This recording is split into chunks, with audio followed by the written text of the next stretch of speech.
Yo, what's up?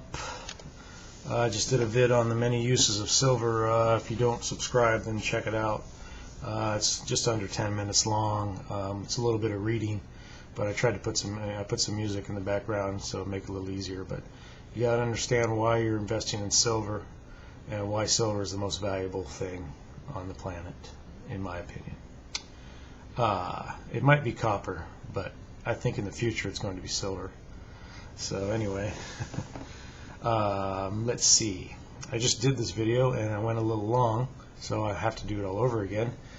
And so I have to re-up everything I was talking about. I haven't really talked about SLV lately, but it seems to be forming a base at 1250. And I'm waiting for a bullish crossover so I can have a buy signal on that. I own physical silver, but I also trade the market because I believe the SLV will rise. I believe the SLV will rise even if the paper market is destroyed, because the spot price is also representative of metal. It's not all paper. There is some real metal support in the spot price. I think when the paper market dies in silver, I think the real metal will go up, and it will pull the spot price up with it. It'll have to, and that will cause SLV to rise also. I think it will outstrip the down pull of the paper market disappearing. I think the spot price will rise, the SLV will rise, and of course the physical metal will rise. Could be wrong, but that's the way I figure it, and I'm sticking to it. Also, I did a couple of video talking about why house prices are so high and why it's not normal to slave for 30 years just to pay off a mortgage. It doesn't seem natural to spend more than a third of your life just to have a house. I thought it was an American dream, and like George Carlin said, it's called the American dream because you have to be asleep to experience it. That's absolutely right. I don't think you should get a house for free. I think you should have to save. I think you should have, if you want to put out, depends on how much effort you put out, your dollars should have more buying power. And you should be able to, after maybe 5 years, be able to afford a house that you want. After 5 years of saving, not saving all of your income, but being able to save enough income to buy a house. I'd say 10 years at the most, but still 10 years just to own a house. It doesn't have to be that way. Everything's relative, and relatively speaking, the time we sell is becoming worth less and less.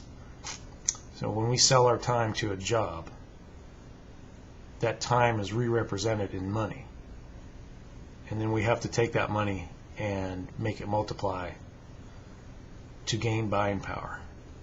And you put it into the stock market and you make money, you're not necessarily gaining buying power if inflation is outstripping it.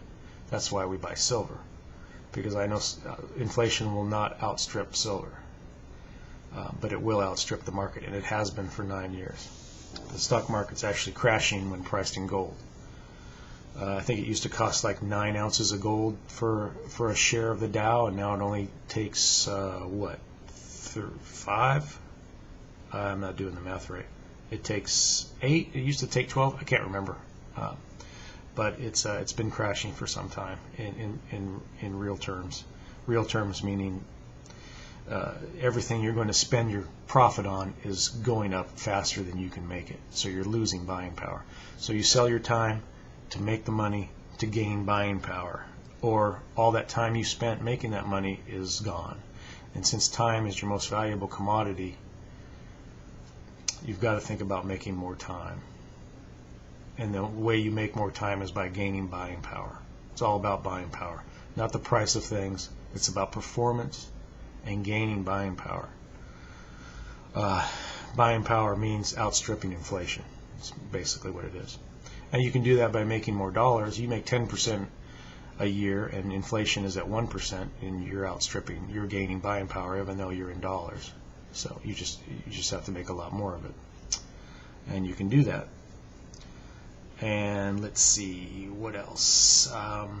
And the government's been doing nothing but, time is the most valuable commodity we have, And the government has been doing everything it can to lower the value of our time. And in essence, lowering the value of our very existence. I think that's the battle that's going on. It seems like a natural phenomenon.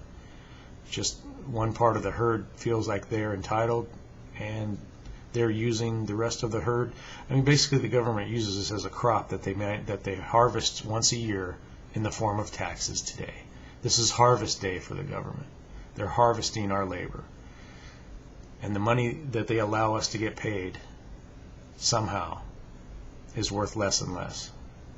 So basically they're painting us into a wedge, into a corner. And we either die or we fight.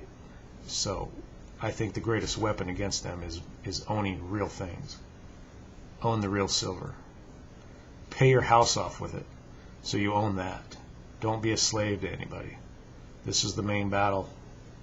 And you can buy all the stocks you want, but the only reason the stock market's going to go up is because of hyperinflation. So bring it on. I don't care. But the Dow is not going to outperform inflation, period. It can't. The Dow is nothing but paper, and as you know, our paper is worth zero. So the intrinsic value of the stock market is zero because it's all based on paper and borrowed money. I don't know how people can talk about everything is getting better, improving, when we've borrowed our way to where we are now. We don't produce anything. We don't sell time and earn money and then invest it and make it grow. That's real money. That's not somebody's debt. But no, we want to borrow money. When you borrow money, you're borrowing time from your future, right? You're taking that time, which is the most valuable commodity, and bringing it into the present. Well, guess what? As time goes on, it's time to pay the piper, right? Because you borrowed that time. You owe that time to somebody else now. Not only are you have to sell your time now, but now you owe someone future time. And what do? You spend that money on big screen TVs and the latest iPhone version 1, 2, and 3, and 4, all within 6 months. And you got to have the latest. I can't really blame someone. I like tech too, but I own all my tech. I don't finance it. I got a 56-inch Samsung high def. It's the nicest TV I've ever seen. It's awesome. But I bought it with cash, and you got to finance things. I bought it from someone who financed it and couldn't afford it. What's that tell you? That's right. That's a little end time watchman coming at you, right like that. It's too bad his channel got pulled. I like that guy, but maybe he'll be back on sometime. But anyway, looks like I'm just about to run out of time. Well, one last thing on Monsanto, cornering the seed market. They're making farmers, they want farmers to only buy their seed, which does not reproduce other seeds. It's all infertile, and then they have to buy more. So Monsanto's trying to corner the seed market. It's genetically modified. They might be trying to poison us. I don't know anything about that. But it's genetically modified. They're trying to corner the market. If you don't like that, if you don't like a company and hate what they do, invest in them, because their success will be your success, and you can use the profits to fight against them, to donate to causes against them, or whatever. So make their success your success. Use your head instead of your emotions, because emotions have nothing to do with investing and gaining buying power and making use of your time. So speaking of time, looks like mine's almost up. Check out my vid on the many uses of silver and build your own story. I built mine, but don't take my word for anything. If I was already rich, maybe, but build your own story. Later.